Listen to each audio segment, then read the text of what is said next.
ये आकाशवाणी है। कोविड-19 विशेष कार्यक्रम के अंतर्गत प्रस्तुत है कोरोना वायरस संक्रमण की वर्तमान स्थिति पर चर्चा, जिसे प्रस्तुत कर रहे हैं आकाशवाणी संवाददाता सिद्धार्थ सिंह। इस कार्यक्रम में आमंत्रित स्वास्थ्य विशेषज्ञ हैं नई दिल्ली के सर गंगाराम अस्पताल के doctor lieutenant general Ved Chaturvedi. नमस्कार श्रोताओं, स्वागत है आपका कोरोना जागरूकता श्रृंखला के एक और एपिसोड में। धीरे धीरे देश में कोविड के मामलों में कमी आ रही है, साथ ही स्वस्थ होने की दर में भी लगातार सुधार हो रहा है। भारत में चल रहे विश्व के सबसे बड़े कोविड टीकाकरण अभियान के अंतर्गत 109 करोड़ 12 लाख से अधिक टीके लगाए जा चुके हैं, जो अपने आप में एक रिकॉर्ड है। आइए कार्यक्रम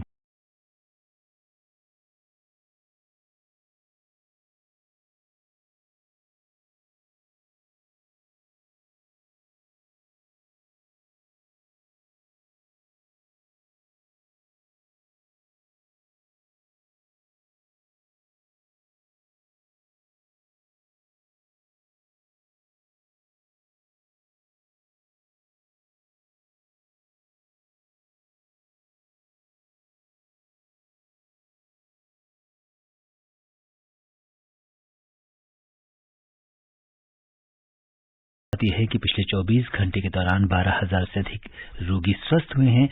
वहीं दूसरी ओर कोविड के 10,000 से अधिक नए मामले भी सामने आए हैं। इसलिए हमें कोविड एप्रोप्रिएट बिहेवियर का पालन करते रहना होगा।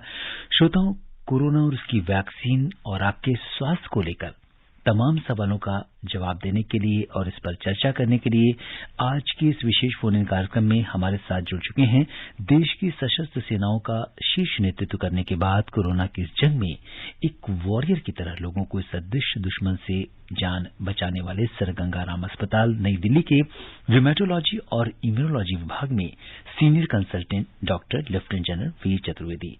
आपको सशस्त्र सेनाओं में रहते हुए उत्कृष्ट सेवाओं के लिए परम विशिष्ट सेवा मेडल से सम्मानित किया जा चुका है। डॉक्टर वेद का मेडिकल साइंस में लंबा अनुभव रहा है और मैनुअल ऑफ रिमेटोलॉजी भी आपने लिखा है। डॉक्टर वेद, नमस्कार। कार्यक्रम में आपका बहुत बहुत स्वागत और अभिनंदन करते हैं। नमस्कार, जय हिंद।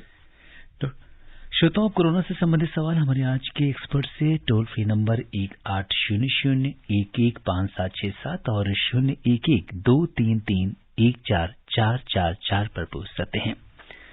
डॉक्टर वेद, सबसे पहले बात करते हैं वैक्सीनेशन की। देश ने 109 करोड़ कोविड वैक्सीनेशन डोज लगाकर इतिहास रचा है।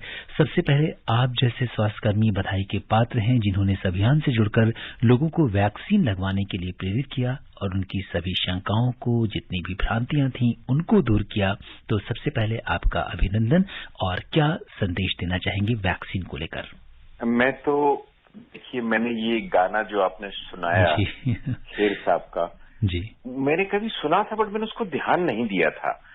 आज मैंने उस पे जो लाइन कही ना कि टीके से देश बचा है जी, तो कितना महत्वपूर्ण संदेश है। मतलब देखिए, एक सिंपल सा टीका है, एक सिंपल सी साइंस है, उसके लिए हमें इतनी जद्दोजहद, लड़ाई झगड़ा करना पड़ा, समझाना पड़ा लोगों को। और उसी के बीच में कई लोग ऐसे भी आए जो हमेशा नेगेटिव सोचते हैं। तो आज हमारी देश की जनता, ये जन जन भागीदारी हमारे देश की जनता ने दिखाया है कि यदि देश में पॉलिटिकल सोच हो और लीडर्स बहुत स्ट्रांग हो और जनता समझदार हो, तो सक्सेसफुल प्रोग्राम बनाया जा सकता है। तो देखिए कितना सक्सेसफुल, 109 करोड़ जी, इतना ज्यादा उसकी प्रोडक्शन से लेके उसमें जितना पैसा लगा होगा, कितना एफर्ट गया होगा, किस किस गांव तक पहुंचाया गया होगा, जो लगाने वाले थे, जो वैक्सीनेटर से लेके जो लोग थे, वो सभी बधाई के पात्र हैं। पूरा देश, हमें अपने ऊपर गर्व होता है कि हमने ये प्रोग्राम बहुत सक्सेसफुली लॉन्च किया जी, और यहाँ तक हम पहुंच गए कि आज ही में पढ़ रहा था करीब 90+ कंट्रीज में हमारी जो दोनों वैक्सीन हैं जो इंडिया में बन रही हैं जी, उन दोनों के लिए अप्रूवल है। हमें तो पहले ही मालूम था कि ये दोनों वैक्सीन अच्छी हैं। हाँ, जब पूरा वर्ल्ड इसको रिकॉग्नाइज करता है तो और भी अच्छा लगता है। WHO ने भी रिकॉग्नाइज किया, आपको मालूम है, अप्रूव किया है। जी, बिल्कुल, ये अपने आप में एक बहुत गौरवान्वित करने वाली बात है।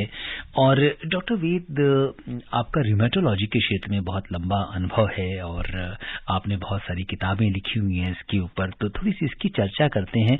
आपसे जानना चाहेंगे कि कोविड की वजह से क्या आर्थराइटिस या गठिया और दूसरी जो इम्यून डिजीज हैं, इन पर क्या प्रभाव पड़ता है? क्या ये बढ़ जाती हैं या एक रिस्पॉन्स ऐसा मिलता है जिससे ये और ज्यादा एक्टिवेट हो जाती हैं? देखिए, मैं बेसिकली जोड़ों का डॉक्टर हूँ, रूमेटोलॉजिस्ट जिसको बोलते हैं जी। तो ये मेरे दिल में हमेशा से था कि देखिए, एक जमाने में जॉर्ज फर्नांडिस साहब डिफेंस मिनिस्टर थे जी। और मैं आर्मी में ही डॉक्टर था, उस समय यूनिफॉर्म में था।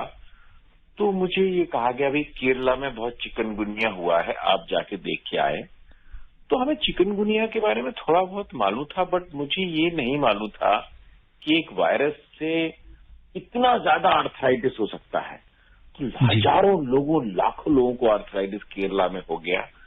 तब से, और किताबों का मैं लिखा ही हुआ था, इस पे रिसर्च ऑलरेडी हो चुका है कि कई वायरसेस हैं, उसमें corona is one of them, कि जब कोरोना वायरस आपको अटैक करता है जी, तो आपका इम्यून सिस्टम पे भी अटैक करता है। और ये पिछले 20 सालों की रिसर्च है कि आर्थराइटिस है वो इम्यून डिस्टर्बेंसेस के कारण होती है। तो कुछ जीन्स हैं, कई इंडिविजुअल हैं, हर आदमी को तो नहीं होता ना। जैसे समझ लीजिए मुझे कोरोना हुआ था पर मुझे तो आर्थराइटिस नहीं हुआ, बट कई इंडिविजुअल्स हैं जिनकी की कुछ पर्टिकुलर जीन्स हैं जिनको, तो कुछ आपका खुद का जीन और दूसरा वायरस, कोरोना वायरस कई बीमारियों को एक्टिवेट कर देता है। जैसे इन बीमारियों को हमने सम्मिलित नाम दिया है रिएक्टिव आर्थराइटिस। रिएक्टिव आर्थराइटिस का मतलब हुआ कि वायरस ने आपको अटैक किया तो वायरस तो चला गया, जिसको एक साधारण भाषा में ये बोल सकते हैं कि मतलब वायरस तो चला गया, उसकी पूंछ रह गई। तो वो इम्यून सिस्टम को हाइपर एक्टिवेट करता रहता है, उससे आपके जोड़ों में आर्थराइटिस हो जाती है। तो कई रूमेटोलॉजी की बीमारियां हैं, जैसे रूमेटॉइड आर्थराइटिस। एक बीमारी जिसपे मैं बहुत इंटरेस्ट लेता हूँ वो है स्पाइनल आर्थराइटिस। यंग लोगों में बैक एक शुरू हो जाता है, उनमें एक जीन होता है HLA, तो आपके अंदर ऑलरेडी एक जीन मौजूद है, ऊपर से वायरस ने अटैक कर दिया। और बहुत सारी रूमेटोलॉजिकल बीमारियां हैं वो ट्रिगर हो जाती हैं। तो ये साइंस ने अभी 2 साल में सीखा है कि जब कोरोना वायरस होता है तो कुछ परसेंटेज पेशेंट्स को आर्थराइटिस और कई अन्य रिलेटेड बीमारियां, ऑटोइम्यून बीमारियां ट्रिगर हो जाती है। और डॉक्टर वेद, आर्थराइटिस एक बहुत आम बीमारी होती है, हम अपने चारों तरफ लोगों को देखते हैं इस बीमारी से जूझते हुए। आपसे जानना चाहेंगे कि एक बार आर्थराइटिस होने के बाद हमें किस विशेषज्ञ के पास जाना चाहिए? ये जो आपने सवाल पूछा है, यदि मैं आज सिद्धार्थ जी मैं आपको बताऊं कि मैं एक फोन उठ लगाऊं और 100 डॉक्टरों से बात करूं, तो वो भी एक 100 डॉक्टर जो कि प्लेन MBBS हों या जिनको नहीं मालूम, जैसे 100 गांव के डॉक्टरों से पूछूं, तो आपको, जनता को तो छोड़ दीजिए, डॉक्टरों को भी नहीं मालूम कि पूछा जाए तो 2 तरह के डॉक्टर्स हैं। एक, हम जब पुराने जमाने में ये पेशेंट्स एक स्पेशलिटी कहलाती है ऑर्थोपेडिक्स, उसमें जाते थे। उसके बाद पिछले 50 साल से एक स्पेशलिटी बनाई गई, ये सोच के कि ये जो चोट लग जाए, आपको फ्रैक्चर हो जाए, तो सबसे अच्छा डॉक्टर ऑर्थोपेडिक सर्जन है, वो चोट का डॉक्टर है। बाकी जो बीमारियां हैं जोड़ों की, उसके लिए आपको एक स्पेशलिटी बनाई गई जिसको बोलते हैं रूमेटोलॉजी। तो हमारे कई डॉक्टर भी पूछते हैं कि रूमेटोलॉजिस्ट क्या होता है और ऑर्थोपेडिक क्या होता है। तो सिंपल शब्दों में कि यदि आपको चोट लग जाए और फ्रैक्चर हो जाए, तो चोट का डॉक्टर है ऑर्थोपेडिक सर्जन, वो एक सर्जन है। बाकी जोड़ों की जो बीमारियां हैं, और जोड़ों की 100 बीमारियां हैं, 1-2 बीमारी नहीं है। 1-2 बीमारी तो हम लोग पढ़ते हैं कभी कि रूमेटॉइड आर्थराइटिस, ऐसी 100 बीमारियां, जैसे बुखार के 100 कारण होते हैं, कोरोना अलग है, डेंगू अलग है, ऐसी जोड़ों की बीमारियां 100 तरह की होती हैं। इस पूरी बीमारियों के अध्ययन के लिए एक अलग स्पेशलिटी बनाई गई, जिसको बोलते हैं रूमेटोलॉजी में। आज आपको एग्जांपल देता हूं कि एक बच्चा आया मेरे पास, मैंने सोचा इसको आर्थराइटिस है, बिहार से। मैंने उसको इंजेक्शन वगैरह दिया, वापस भेज दिया। उसकी माँ ने मुझे रिंग किया, उसको बहुत दर्द हो रहा है। मैंने कहा आप लेके आइए। 17 साल का बच्चा होगा जी। और अल्टीमेटली आपको विश्वास नहीं होगा, मैंने सिर्फ पेट पे हाथ रखा, मुझे इतना हार्ड लगा। अल्टीमेटली उसकी डायग्नोसिस हुई कैंसर के कारण आर्थराइटिस जी। तो मैंने ये बताना चाहता हूँ, आर्थराइटिस के 100 प्रकार हैं जी। तो क्लासिकल प्रकार है, जैसे जिसको रूमेटॉइड आर्थराइटिस बोलते हैं हम लोग, जैसे कि गठिया जिसको बोलते हैं जी। ये सबसे कॉमन प्रकार है, इसके बारे में थोड़ा बताइए कि रूमेटिक जो आर्थराइटिस है ये क्या है, गठिया? हाँ, ये जनता को, इस देश को जो इतना बड़ा है और आपका माध्यम इतना इम्पोर्टेंट है कि मालूम होना चाहिए कि हमारे यहाँ आयुर्वेदिक में बहुत पहले से जी, देखिए साइंस तो हमेशा से रही है। तो ये माना गया था कि जो भी जोड़ सूझ जाए उसको गठिया बोलते थे जी। बाद में साइंस की तरक्की हुई। वो ये मत जाइए कि अंग्रेजों ने की या किसी ने की, साइंस की तरक्की हुई, चाहे वो फिजिक्स के क्षेत्र में हो, केमिस्ट्री में हो, चाहे मेडिसिन में हो। तो मेडिसिन की तरक्की जब हुई, पता लगा है कि भाई 100 तरह का गठिया होता है जी। एक गठिया जो सबसे कॉमन होता है उसको बोलते हैं रूमेटॉइड आर्थराइटिस जी। कई पेशेंट मुझे बोलते हैं सर इसका हिंदी नाम बताइए। तो हिंदी नाम तो नहीं है, कोरोना का नाम तो हिंदी नहीं है, कोरोना ही बोलते हैं ना जी। ऐसे रूमेटॉइड आर्थराइटिस को रूमेटॉइड आर्थराइटिस कहना हमें सीखना पड़ेगा। RA एक शॉर्ट टर्म है, RA जी। इसमें क्या होता है कि जो आपके हाथों के छोटे जोड़ है, स्मॉल जॉइंट्स, जनरली ये बीमारी ऐसे शुरू होती है कि पहले तो ये लेडीज को होती है जी। यंग लेडीज को होती है, जनरली आफ्टर फर्स्ट डिलीवरी शुरू होती है। तो उस समय होता क्या है कि आपकी शादी हो गई और बच्चा भी हो गया और आपके इन लॉज का भी बड़ा एक्सपेक्टेशन होता है, पति का भी बड़ा एक्सपेक्टेशन होता है और आपके हाथों में अकड़न शुरू हो जाती है छोटे जोड़ों में, और जनरली सुबह सुबह होता है। इसको हम लोगों ने नाम दिया है अर्ली मॉर्निंग स्टिफनेस। हम पेशेंट से पूछते हैं कि आपके हाथ के जोड़ों में क्या दर्द सुबह सुबह ज्यादा होता है? हाँ डॉक्टर साहब, सुबह सुबह ज्यादा होता है, जब हम थोड़ा काम करते हैं तो बेहतर हो जाता है। इसकी एक इसका बेहतरीन लक्षण, सबसे इम्पोर्टेंट लक्षण यह है कि आपके हाथों में होगा, हाथों के छोटे के जोड़ में होगा और सुबह सुबह ज्यादा होगा जी। और इसके अलावा और जोड़ों में भी हो सकता है, घुटने में भी हो सकता है, एंकल में भी हो सकता है और यंग एज में होगा। और यदि इसको ट्रीट ना किया जाए तो धीरे धीरे ये जोड़ धीरे धीरे जी बहुत एक्यूट हो जाता है। कहते हैं ना, आग लगा हुआ जोड़ में जोड़ डिस्ट्रॉय हो सकता है, पूरा खराब हो सकता है जी। ये तो बात हुई स्पाइनल अर्थराइटिस की, रूमेटॉइड अर्थराइटिस की। लेकिन आपसे अब ये हमारा सवाल होगा कि जो स्पाइनल अर्थराइटिस है ये भी आजकल बहुत कॉमन हो गया है और बहुत सारे लोग इसकी शिकायत करते हैं, तो जिसे हम कमर का गठिया भी कह सकते हैं। तो ये क्या है और इसके क्या लक्षण होते हैं? ये चीज और भी मेरे ज्यादा क्लोज है क्योंकि मैं पहले इंडियन आर्मी में था जी। तो इंडियन आर्मी की जो स्ट्रेंथ है वो करीब 1.2 मिलियन, मतलब 12 लाख लोग काम करते हैं। 12 लाख लोगों में 10 लाख करीब यंग होंगे। तो यंग पेशेंट्स में होती, यंग मेल्स में ज्यादा होती है। मैंने बहुत पहले एक आर्टिकल लिखा था इंडिया टुडे में जी। Arthritis, spinal arthritis of young soldiers. तो ये है कि सोल्जर्स जो यंग होते हैं क्योंकि आर्मी में 17-18 साल में भर्ती होते हैं और 35 साल में रिटायर हो जाते हैं। एक एज है, यदि किसी को कमर का दर्द हो जी। और वो यंग हो, 17, 18, 19, 20, 25 साल का जी। और वो ये कहे कि साहब रात में जब सोता हूं तो बढ़ जाता है और सुबह सुबह उठता हूं तो सबसे ज्यादा होता है, सेम चीज मॉर्निंग स्टिफनेस। और जब मैं चलता फिरता हूं तो ठीक हो जाता है। तो कई बार कलीग्स वगैरह सोचते हैं कि यार रात में ये चिल्लाता है और सुबह सुबह चिल्लाता है, बट दिन में जब तो हॉकी खेलता है तो शायद इसको कोई साइकेट्रिक डिसऑर्डर है। तो एक पहला लक्षण याद रखिए, इस बीमारी को एंकाइलोजिंग स्पॉन्डिलाइटिस भी बोलते हैं। इतना कठिन नाम जानने की जरूरत नहीं है। इसको बोलते हैं कमर का गठिया या स्पाइनल आर्थराइटिस। इसमें कमर का दर्द होगा, वो रात में ज्यादा होगा और सुबह सुबह ज्यादा होगा, और जब आप चलेंगे फिरेंगे तो अच्छा हो जाएगा। और यदि कहा जाए तो कभी कभी और एक दो सिम्टम्स हो सकते हैं, जैसे एकदम आपकी आंख लाल हो सकती है जी। आपको कोई स्किन की बीमारी हो सकती है, और एक जीन होता है, हम लोग टेस्ट ऐसे पेशेंट्स को एक टेस्ट करते हैं जी। उसको बोलते हैं, एक जीन है जिसका नाम रखा गया HLA-B27। जी। आपको विश्वास नहीं होगा सिद्धार्थ जी कि छोटे छोटे गांव से लोग आते हैं कि साहब क्या आप वो डॉक्टर हैं जो आर्मी से रिटायर हुए हैं, जो HLA-B27 नाम की बीमारी का इलाज करते हैं? तो मुझे भी आश्चर्य होता है। जी बिल्कुल, तो कई समस्या ऐसी है।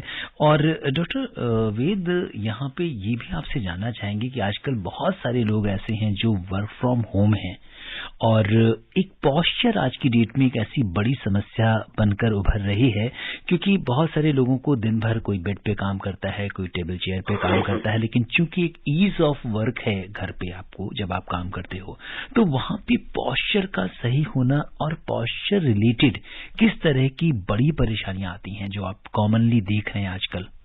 बहुत बहुत बहुत ही महत्वपूर्ण सवाल है। इसका मतलब ये हुआ कि आपने मुझे ये पूछा है कि कमर के दर्द के और क्या कारण हो सकते हैं। आफ्टर ऑल सिर्फ हमारा जो स्पाइन है, जैसे एक बीमारी तो मैंने बताया कमर का गठिया होता है, बट स्पाइन जो है आपका, उसमें दर्द होने के बहुत से कारण हो सकते हैं। और जिस मुद्दे को आपने उठाया है वो सबसे नंबर 1 है कि यदि आपका पोस्चर ठीक नहीं होगा तो जो ईश्वर ने हमारी स्पाइन बनाई है उसको करेक्ट पोस्चर में आप यूज, किसी भी चीज को आप अपने हाथ को भी ठीक पोस्चर में यूज नहीं करेंगे तो हाथ में भी दर्द होगा। जी। अनफॉर्चुनेटली स्पाइन की मूवमेंट सबसे ज्यादा होती है। स्पाइन की मूवमेंट इससे ले लें कि यदि मैं आपसे पूछूं कि आप अपनी गर्दन को कितने बार मूव करते हैं, एक बार मुझसे ये सवाल किया गया था एग्जाम में, इसलिए मैं पूछ रहा हूँ। तो एक सिद्धार्थ जी, यदि आप आइडिया लगाइए कि एक बार पूरे दिन में आप अपनी गर्दन को करीब 10,000 बार मूव करते हैं, तो सोचिए एक ऐसा महत्वपूर्ण ज्वाइंट है जिसको आप 10,000 बार मूव करते हैं, हंसने में, खाने में। तो ऐसे ही पूरा स्पाइन है, इसमें कई तरह की बीमारियां होती हैं। सबसे पहली तो पोस्चर, यदि आपका पोस्चर ठीक नहीं है तो आपको दर्द हो सकता है, क्योंकि वहां बहुत सी स्पाइन में हड्डियां हैं, कुछ फीते हैं, लिगामेंट जिसको बोलते हैं। जैसे आपके दादा दादी बता देते हैं हमें बचपन से कि यदि आपके एंकल में चोट लग जाए फुटबॉल खेलते हुए तो हम कहेंगे एंकल का स्प्रेन हो गया है, पर स्पाइन का स्प्रेन के बारे में ज्यादा नहीं बताया गया है। हम लोग को झटका लग गया होगा, तो इसी को बोलते हैं कि आपको कभी पोस्चर से झटका लग गया होगा या स्पाइन का स्प्रेन हो गया होगा। तो बैक एक का सबसे इम्पोर्टेंट कारण है, यदि हमारे पास 100 पेशेंट आते हैं दिन में कमर के दर्द को लेके, तो सबसे इम्पोर्टेंट कारण जो है 100 में करीब 60-70 लोग हैं, उनके पोस्चर या तो डिफेक्टिव है या फिर कोई स्कूटर से झटका लग गया, कार से झटका लग गया, जिसको हम लोग बोलते हैं स्प्रेन ऑफ द स्पाइन। जी। डॉक्टर वेद, आपसे ये जानना चाहेंगे कि किसी भी व्यक्ति में, बहुत सारे लिस्टर्स की कॉल भी अभी लेनी है, तो क्या डायग्नोस्टिक टेस्ट हैं जिससे हम तुरंत पता कर सकते हैं कि हम इस अर्थराइटिस जैसी चीज की ओर बढ़ रहे हैं और हम प्रिवेंशन वहीं पे कर लें, शुरुआती उसमें ही? हाँ, सबसे इम्पोर्टेंट तो ये है कि एक, जब भी आपको ऐसी बीमारियां हो तो करेक्ट डॉक्टर के पास जाइए। भाई आपके दांत में बीमारी होती तो आप डेंटिस्ट के पास जाते हैं, तो यदि आपको जोड़ों की बीमारी है या स्पाइन की बीमारी है तो एक रूमेटोलॉजिस्ट के पास जाइए। तो सबसे बड़ी मशीन है ब्रेन, वो आपको हिस्ट्री लेगा और आपका पता लगाएगा कि आपको क्या है। उसके अलावा कुछ टेस्ट ईजाद किए गए हैं, बट ये दिमाग में बना ली, सिंगल टेस्ट अभी तक नहीं बना है। जैसे कि कोई कहे ना मेरा ब्लड शुगर ज्यादा है तो डायबिटीज है, ऐसा कोई सिंगल टेस्ट रूमेटोलॉजी में आज तक नहीं बना है। कई टेस्ट हैं, जिसको एक टेस्ट बहुत पॉपुलर है, रूमेटॉइड फैक्टर कहलाता है, वो रूमेटॉइड आर्थराइटिस में पॉजिटिव होता है। एक और टेस्ट है जिसको NTCCP बोलते हैं, वो भी रूमेटॉइड आर्थराइटिस में पॉजिटिव होता है। एक कमर का गठिया या स्पाइनल आर्थराइटिस में हम लोग बोलते हैं भाई HLA-B27 नाम का जीन है, वो पॉजिटिव होता है। दो चार और बीमारियां हैं, जैसे लूपस है, उसमें एक और टेस्ट होता है, उसको बोलते हैं एंटी न्यूक्लियर एंटीबॉडी, ANA, तो वो पॉजिटिव होता है। तो कई तरह से साइंस पूरी तरक्की ये कर रही है कि हम किस तरह से ब्लड टेस्ट के माध्यम से इन बीमारियों को डायग्नोसिस अर्ली कर सकें, और यदि हम अर्ली कर सकेंगे तो इलाज भी जल्दी शुरू करेंगे। जब इलाज शुरू करेंगे, आपने देखा होगा कि पहले गठिया के मरीज जैसे मुड़े तोड़े लोग रहते थे, अब वो आपको नहीं मिलते हैं ज्यादा, काफी बेहतर लाइफ इलाज आ गया है और जल्दी इलाज करेंगे। Early treatment will win the race.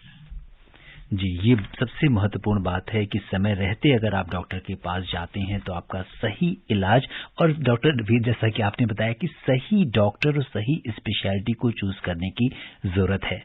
और जो श्रोता हमसे अभी भी जुड़े उन्हें बता दें कि कोरोना जागरूकता श्रृंखला के आज के इस विशेष कार्यक्रम में हिस्सा ले रहे हैं सर गंगाराम अस्पताल नई दिल्ली के रूमेटोलॉजी और इम्यूनोलॉजी विभाग में senior consultant doctor lieutenant general Veer Chaturvedi.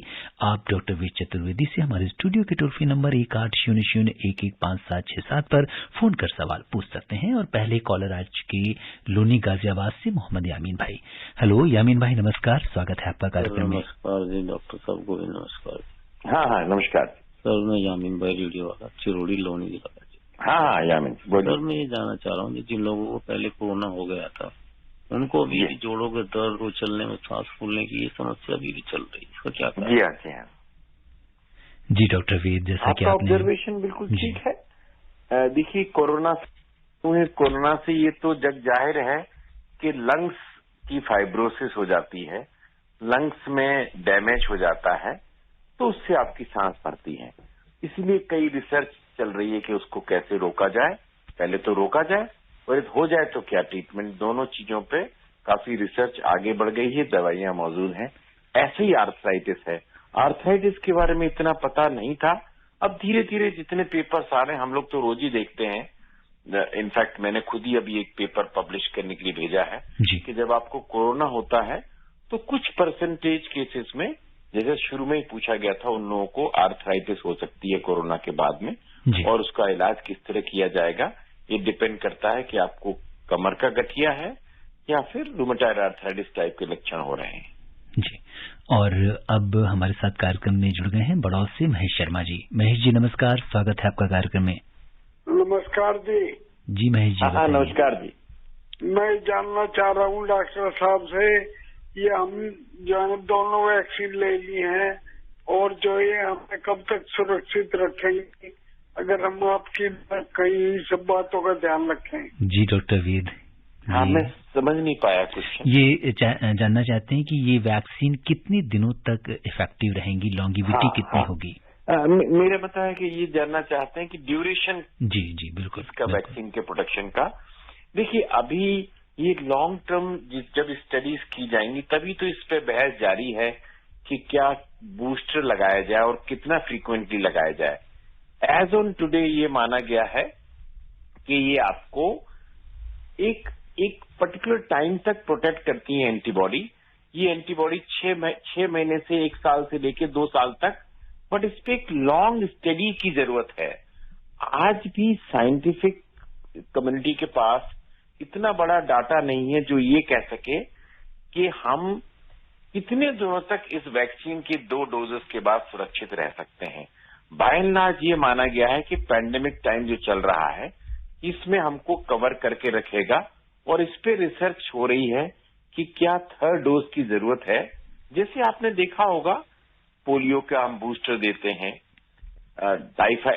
Influenza का बूस्टर देते हैं, तो हो सकता है कि फ्यूचर में ऐसा आ जाए कि हमको हर साल कोई ऐसी वैक्सीन लगाना पड़े, हो सकता है। जी, और कोलकाता पश्चिम बंगाल से जुड़ गए हैं मनोरंजन दास जी।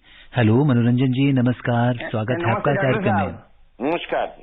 नमस्ते, हम कलकत्ता से बोला था, मिदनापुर डिस्ट्रिक्ट से, वेस्ट बंगाल से। हमारा आप डॉक्टर साहब बोल रहे हैं ना साहब? जी डॉक्टर साहब बोल रहे हैं, सुन रहे हैं आपको, बताइए। बात है, हम पहले 21 अगस्त को कोविशील्ड लिए थे हम, तो अभी जो नेक्स्ट अभी लेंगे 84 डे में, तो कोविशील्ड लेना पड़ेगा ना दूसरा लेने से चलेगा? देखिए, ऐसा है आज साइंस ने ये प्रूव कर रखा है कि आप जो वैक्सीन है और ये आपको दूसरी वैक्सीन भी लेने पड़ जाए तो आप ले सकते हैं। बट जो हमारी इंडियन गवर्नमेंट की पॉलिसी है वो ये पॉलिसी है कि आपने जो वैक्सीन ली है दोबारा भी वही वैक्सीन ले तो ज्यादा अच्छा है। बट साइंस ने ये प्रूव कर रखा है कि यदि आप एक वैक्सीन लेते हैं तो दूसरी वैक्सीन भी ले सकते हैं। जी बिल्कुल, तो जो वैक्सीन लिया है इन्हें वही वैक्सीन लेना होगा। और डॉक्टर वेद, आज आपने आर्थराइटिस के बारे में या जोड़ों के दर्द के बारे में हमारे सुनने वालों को काफी जानकारी दी। आपसे ये भी जानना चाहेंगे कि क्या वो हल्की फुल्की एक्सरसाइजेस या कुछ ऐसा जिससे हम इन समस्याओं से बचे रहें और हमारे जो जॉइंट्स हैं वो अच्छी तरह से काम करते रहें, इसके लिए हमें क्या करना होगा? सबसे नंबर 1 है जो रिसर्च पिछले 5 साल में आई है कि पहले माना जाता है स्मोकिंग करने से हार्ट अटैक होता है, बट सबसे रिसर्च आई है कि स्मोकिंग करने से आर्थराइटिस होती है। एक प्रोटीन है बॉडी में जो स्मोकिंग करने से वो प्रोटीन चेंज हो जाता है। तो एक तो मैं सब यंगस्टर्स को, बिकॉज क्या हो रहा है कि स्मोकिंग बढ़ती जा रही है स्पेशली विमेन में, और ये बीमारियां रूमेटॉइड आर्थराइटिस विमेन की बीमारी है ज्यादा जी। तो इसीलिए स्मोकिंग एक को बंद करना पड़ेगा कतई, दैट इज नंबर 1। दूसरा है एक नॉर्मल जो भी आप हेल्दी, कोई स्पेसिफिक एक्सरसाइज नहीं है जो इसको प्रिवेंट कर सके, बट हमें मालूम है कि जो भी, चाहे हम योगा करते हों, चाहे वॉक करते हों, चाहे साइकिलिंग करते हों, चाहे स्विमिंग करते हों, आप यदि हेल्दी डाइट जिसको कहते हैं, सबको मालूम है कि अच्छा खाना क्या है जी और खराब चीज क्या है, तो अल्कोहल और स्मोकिंग जी, इस चीज से बचें और एक नॉर्मल हेल्दी रूटीन स्टैब्लिश करें अपने को। आधा घंटा एक वॉक करें, और तो आप कई बीमारियों से, आर्थराइटिस से नहीं, कई और बीमारियों से भी बच सकते हैं क्योंकि आपका इम्यून सिस्टम ज्यादा स्ट्रांग होता है। जी। और एक कॉल लेते हैं हिसार हरियाणा से राजेंद्र जी की। राजेंद्र जी नमस्कार, स्वागत आपका कार्यक्रम में। सिद्धार्थ जी नमस्कार, डॉक्टर साहब को भी नमस्कार। नमस्कार जी। जी राजेंद्र जी बताइए क्या जानना चाहते हैं? मैं डॉक्टर साहब से ये जानना चाहता हूँ कि मेरी अभी वो पहला डोज लगी, दूसरे की डोज कार्य खा चुकी, तो थोड़ा हल्का बुखार है, तो क्या मैं दूसरी डोज की लगवा सकता हूँ? दूसरा, डॉक्टर साहब से जोड़ों के बारे में बता रहा है, तो जैसे कमर में उठने और बैठने से थोड़ा सा जैसे जकड़न ये 40 साल के बाद होती है, तो क्या कुछ ऐसा इलाज भी बताए जो? मैं आपको दोनों, देखिए, एक तो सेकंड डोज आप ले सकते हैं सेफली। जी डॉक्टर, सेफली आप सेकंड डोज ले सकते हैं, आप परेशान मत हो थोड़ा छोटा मोटा बुखार से। और जहां तक कमर के अकड़न की बात है, क्योंकि कमर के दर्द के बहुत सारे कारण होते हैं, तो आप नजदीक में किसी पहले एक MBBS डॉक्टर से या किसी और डॉक्टर से, फिजिशियन से दिखाइए। और यदि आपको लगता है कि मुझे कोई रूमेटोलॉजिस्ट मिल जाता है तो रूमेटोलॉजिस्ट को दिखा लीजिए, क्योंकि कई और कारण भी हो सकते हैं। डिस्क प्रोलैप्स हो सकता है, ऑस्टियोपोरोसिस हो सकती है, कई और बीमारियां स्पाइन में हो सकती हैं। जी बिल्कुल। और अब समय इजाजत नहीं दे रहा कि हम इस चर्चा को आगे बढ़ाएं। डॉक्टर वेद, आप कोविड-19 के इस विशेष कार्यक्रम से जुड़े, आपने श्रोताओं के प्रश्नों का उत्तर दिया, हमसे चर्चा की, आपका बहुत बहुत धन्यवाद और आभार। धन्यवाद, जय हिंद। श्रोताओं, चलते चलते आपसे यही कहेंगे कि डॉक्टर वेद ने आपको कोरोना से बचने के लिए और स्वस्थ रहने के लिए जो भी सावधानियां बताई हैं आप उनका पालन कीजिए। कोरोना के संक्रमण से बचने के लिए आप कोविड एप्रोप्रिएट बिहेवियर का कड़ाई से पालन करते रहिए। आप स्वस्थ और खुशहाल रहें, इसी कामना के साथ दीजिए मुझे अनुमति। नमस्कार। कोविड-19 विशेष कार्यक्रम के अंतर्गत अभी आप सुन रहे थे कोरोना वायरस संक्रमण की वर्तमान स्थिति पर चर्चा, जिसे प्रस्तुत कर रहे थे आकाशवाणी संवाददाता सिद्धार्थ सिंह। इस कार्यक्रम में आमंत्रित स्वास्थ्य विशेषज्ञ थे नई दिल्ली के सर गंगाराम अस्पताल के doctor lieutenant general Ved Chaturvedi. ये कार्यक्रम आकाशवाणी के समाचार सेवा प्रभाग द्वारा प्रस्तुत किया गया। इसे आप हमारे mobile app news on AIR और YouTube channel news on AIR official पर भी सुन सकते हैं। इस कार्यक्रम के संबंध में अपनी प्रतिक्रिया आप हमें ईमेल कर सकते हैं। पता है airnsdtalks@gmail.com। ये कार्यक्रम फिर से सुनने के लिए लॉग ऑन करें हमारी वेबसाइट newsonair.nic.in।